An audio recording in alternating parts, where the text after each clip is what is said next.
The Jolt. This is The Jolt with Larry Flick on SiriusXM OutQ.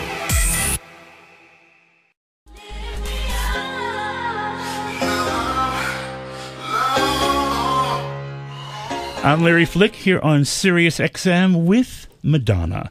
Her new album is called Rebel Heart, and an exquisite album. Congratulations. Wow, thank you. It's absolutely extraordinary, and it feels exhilarating yet really soothing at the same time. There's something kind of caressing about the overall tone of the record. And I think because I feel as a man who's been in your music for the entire journey so far, I feel like there's a place for me there. And I don't always feel like there's a place for me in contemporary music. When you can find yourself in it. I can find myself in the recognize yourself in the words, in the music. It makes me feel vital, yet it makes me feel like I'm not embarrassing myself by trying to look like a young boy when I'm not. Does that make sense? Yes. When you started assembling the songs, did you have an intention with these? Was there an overriding theme that you were hoping to communicate? Honestly, when I first started writing the record, I didn't have a goal. I just wanted to write. I wanted to approach everything from a simple songwriting point of view. I just wanted to write good songs that had, content that reflected what my state of mind was, and that didn't need any bells and whistles, great, amazing production to stand alone as songs. That was my goal. How many of these songs did you write on your guitar? Probably, I don't know, 6 or 7. There's a melodic ease in these some songs. Are written. Some are also written on piano, which I can't play, but other people did. And a lot of them sound good with just vocal and guitar, or vocal and piano. That's it. Indeed. Yeah. Are you feeling particularly unguarded these days? There's something very direct about these songs. I don't know. I mean, I guess it depends on the mood I'm in. I think I was working with people, the collaborators that I worked with made me feel comfortable and disarmed me in a way that I felt comfortable to share my feelings. There's something about a number of these tracks, and one of them is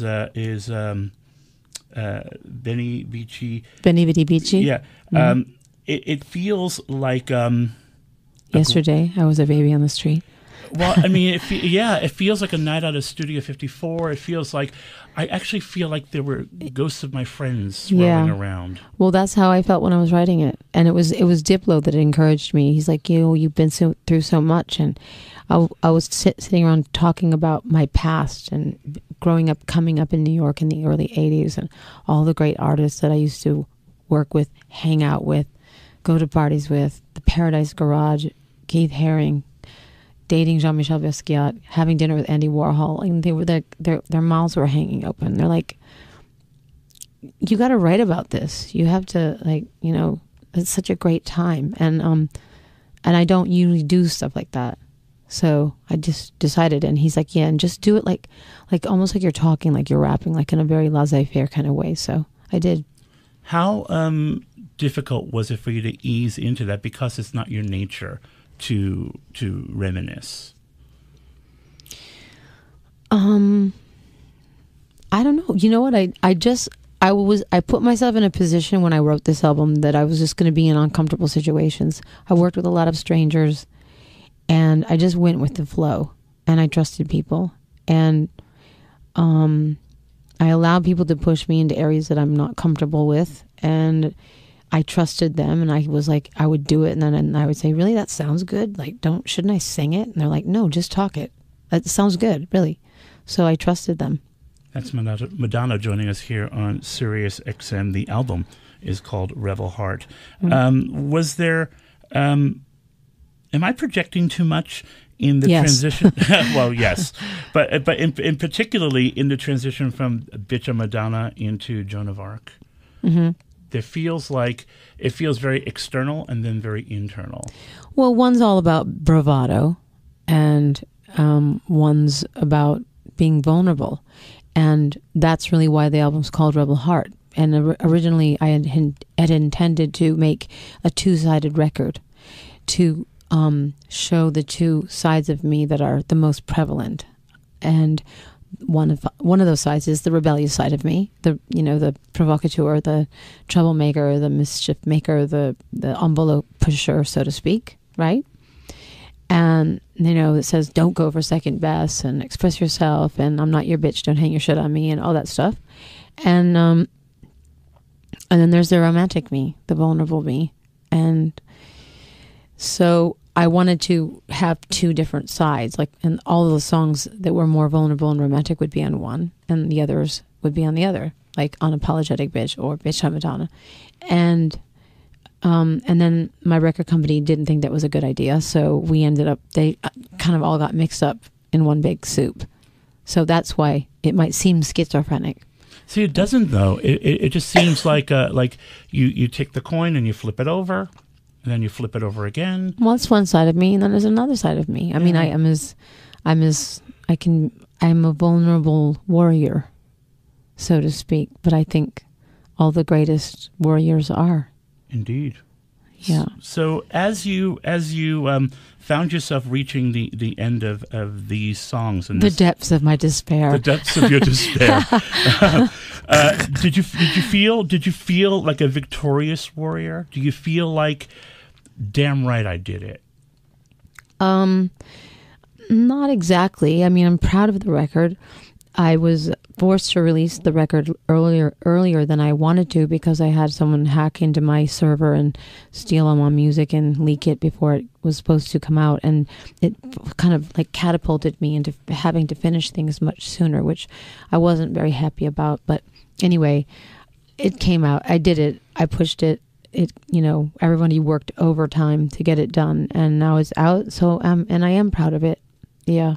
Does it ever get easier sharing music, whether it be finished, not? I mean, I'm always fascinated by people who expose themselves so thoroughly. But that's what artists do. I mean, does it ever get easier to paint a painting and then unveil it for the first time? Or, everything that you do when you create something and it's a manifestation, an extension of who you are, your soul, your innermost, deepest feelings, whatever. You always feel like you're taking your clothes off in front of everybody. You feel like you're revealing yourself, and with that comes judgment. So it's always scary. But is it pleasurable along the way? Yeah, it is. I wonder, the agony and the ecstasy. The agony and the ecstasy. Do they collide at the same time? They do, indeed. That's a very, very interesting experience, I would imagine. Yeah. Of the producers, you work with some amazing minds. I'm most intrigued by your collaboration with Ariel. I think because Ariel Richteshad. Notice I let you say the name because I didn't want to embarrass myself. I always call him Richteshad, and he's like, "That's not how you pronounce it." I'm intrigued because he is so rhythmic in his productions, but he also understands when to let an artist breathe. Yeah. How did you find collaborating with him? Very easy. I mean, he gave me, he pushed me, but I think he really respects singers, and he was very supportive. And he actually kept saying the phrase, "Hey, bitch, you're Madonna." Like, I go, "Does that sound good?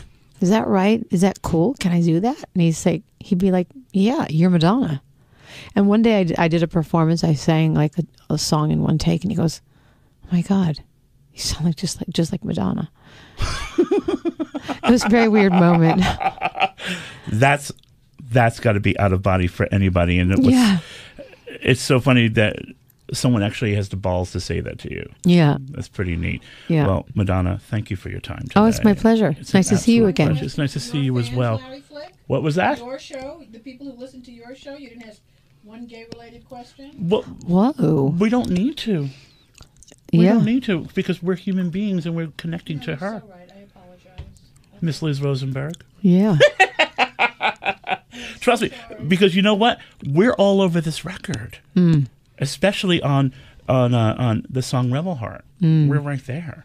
Any guy, any man or woman who's ever said to their family, "I'm going to be different because I am different," You're taking the road less traveled by. Yeah, it's a scary And sometimes road. you can barely make it out alive. I feel like a lot of people can relate to that. It's my that and Joan of Arc are the songs that make me cry every time I listen to them. Really? Every single time. Every single time. That's good. Yeah, and then I listen to Ghost Town, and I walk through. I'm a native New Yorker, and I'll walk past all the same clubs that you used to hang out in, and we're roughly the same age, so I was going there too. Yeah, they're gone. I know.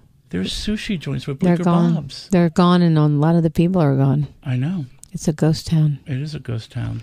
But we're going to carry on. We have no choice. That's right. We have no choice. And you know what? It's even in Living for Love. I thought about all my favorite Banshee boys from the West Village Pier. Yeah. And how they would be throwing down to that track. Oh, I wish I could be there to see it. Wouldn't that be wonderful? Yeah. But we're here to carry on. That's right. To be continued. Okay. Love's going to lift us up. Amen. Yes. Thank you, Larry. Thank you. Each time they take a photograph, I lose a part.